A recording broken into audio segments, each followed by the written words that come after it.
අද මං අරන් ඇවිල්ලා තින්නේ Honor බ්‍රෑන්ඩ් එකේ මාරම ෆියුචර්ස් තියෙන. ඒ වගේම ලෝකෙ ගොඩ දෙනෙක්ගේ අවධානය යොමු වෙලා තියෙන Honor Magic 8 Pro එක ගැන. ඉතින් ලෝකෙ ගොඩක් මොබයිල් බ්‍රෑන්ඩ් වලට අභියෝගයක් වෙන විදිහට තමයි මෙන්න මේ Magic 8 Pro එක Honor නිෂ්පාදනය කරලා තියෙන්නේ. ඒත් එක්කම 2025 නොවැම්බර් 27 හවස 3ට තමයි මේකේ ලොන්ච් ඉවෙන්ට් එක තිබිලා තියෙන්නේ.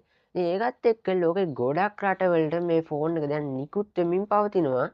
කොහොම වුණත් මේක ලංකාවට තාම නිල වශයෙන් නිකුත් කරලා නැහැ. ඉතින් එහෙම නිකුත් වෙන්න කලින් තමයි මම මේ වීඩියෝ එක රෙකෝඩ් කරන්නේ. මොකද ලංකාවට ළඟදීම එකතු වෙන්න තියෙන ගොඩක් හොඳ මට්ටමේ ෆ්ලැග්ෂිප් ඩිවයිස් එකක් නිසා. ඒ වගේම මේ ෆෝන් එකේ කැමරා, බැටරි, ඩිස්ප්ලේ, චිප්සෙට් මේ හැම දෙයක් ගැනම ඔයා කලින්ම දැනගන්න අනිවාර්යයෙන්ම මේ වීඩියෝ එක ඉවර වෙනකම් බලන්න. ෆෝන් එක අපි හැමෝම කැමති දෙයක් තමයි ඩිස්ප්ලේ එක්ස්පීරියන්ස් එක සහ ෆෝන් ඩිසයින් එක කියන්නේ. ඉතින් මේ Magic 8 Pro එකේ මාරම ප්‍රීමියම් ඩිසයින් එකක් අපිට බලා ගන්න පුළුවන්. ඒත් එක්කම බැලූ බැල්මට ගොඩක් ලොකු ඩිවයිස් එකක් වගේ පෙනුනත් මේකේ බර විදියට ග්‍රෑම් 219ක් තමයි Honor සඳහන් කරලා තියෙන්නේ.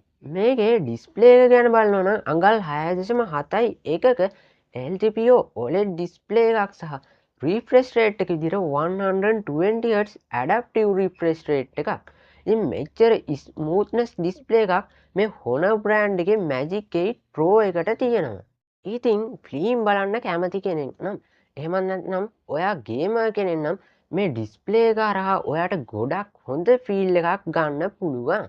ඒ වගේම මේ ඩිවයිස් එකේ පර්ෆෝමන්ස් මොන වගේද බලනවා නම් ගොඩක් හොඳ චිප්සෙට් එකක් Honor මේ Magic 8 Pro එකට භාවිතා කරලා තියෙනවා.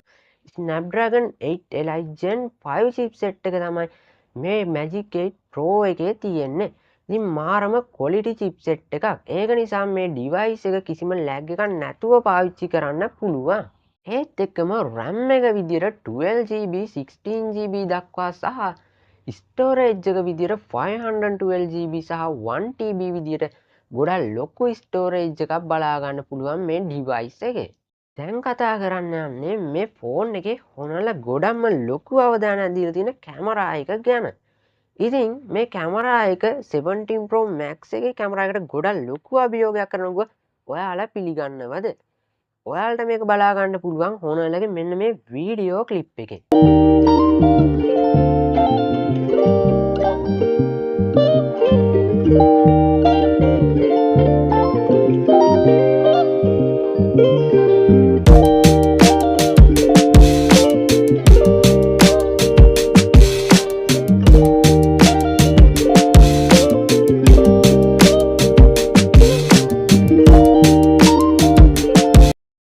ඒත් එක්කම කැමරා ඩිසයින් එක ගැන කතා කරනවා නම් බෑක් එකේ හයිලයිට් වෙන විදිහට ගොඩක් ලොකු ෆ්‍රේම් එකක් ඇප්ලයි කරලා තියෙනවා.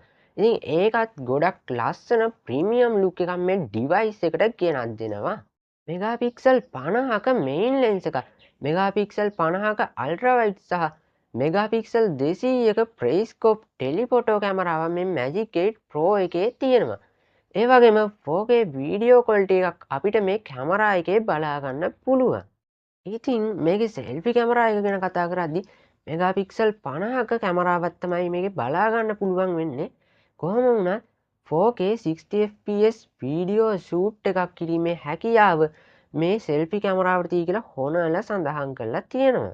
ඒ වගේම මේ ඩිවයිස් එකේ තවත් ලොකු වෙනස්කමක් විදිහට මෙන්න මේ පවර් බටන් එකට පහළින් තියෙන බටන් එක බලා ගන්න පුළුවන්.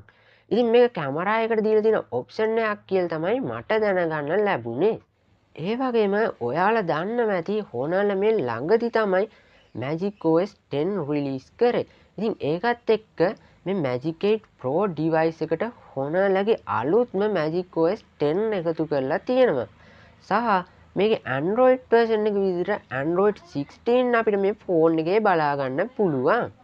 වීඩියෝ එකේ අන්තිමට අපි මේකේ බැටරි and charging ගැන කතා කරමු. ඉතින් මේකේ බැටරි කැපැසිටි එක විදිහට මිලිඇම්පියර් 7100ක ගොඩක් ලොකු බැටරි කැපැසිටි එකක් දීලා තියෙනවා. මේ Magic 8 Pro එක එකපාරක් ෆුල් charge කළා PUBG වගේ ගේම් එකක් පැය 14ක් එක දිගට ප්ලේ කිරීමේ හැකියාව තියෙනවා. ඉතින් ගේමර්ස්ලාට මේක ගොඩක් හොඳ ෆ්ලැග්ෂිප් ඩිවයිස් එකක් වෙයි. ඒ වගේම මේකේ චාර්ජින් ගැන කතා කරනවා නම් වෝල්ට් 100ක වයර්ඩ් චාර්ජින් එකක් සහ වෝල්ට් 80ක වයර්ලස් ෆාස්ට් චාර්ජින් එකක් මේ Magic 8 Pro එකට තියෙනවා.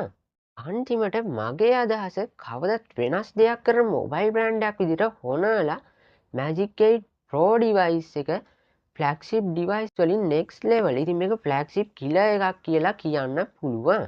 Honor බ්‍රෑන්ඩ් එකේ ලොන්ච් කරපු ගොඩක් හොඳ ෆෝන් එකක් තමයි මෙන්න මේ Magic 8 Pro එක.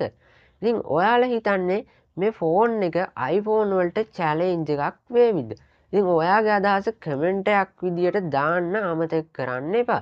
ඒ වගේම වීඩියෝ එක යූස්ෆුල් වුණා නම් වීඩියෝ එකට ලයික් එකක් දාන්න. ඒ වගේම වීඩියෝ එක ෂෙයා කරන්න, මේක ගැන දන්නේ නැති කෙනෙක් ඉන්නවා නම් දැනගන්න. සහ ඔයා තාමත් මම සබ්ස්ක්‍රයිබ් කරලා නැත්නම් පුංචි වෙලාවක් අරගෙන පල්ලෙහා තියෙන සබ්ස්ක්‍රයිබ් බටන් එක ටච් කරලා බෙල් අයිකන් එකත් ඕල් දාලා තියාගන්න.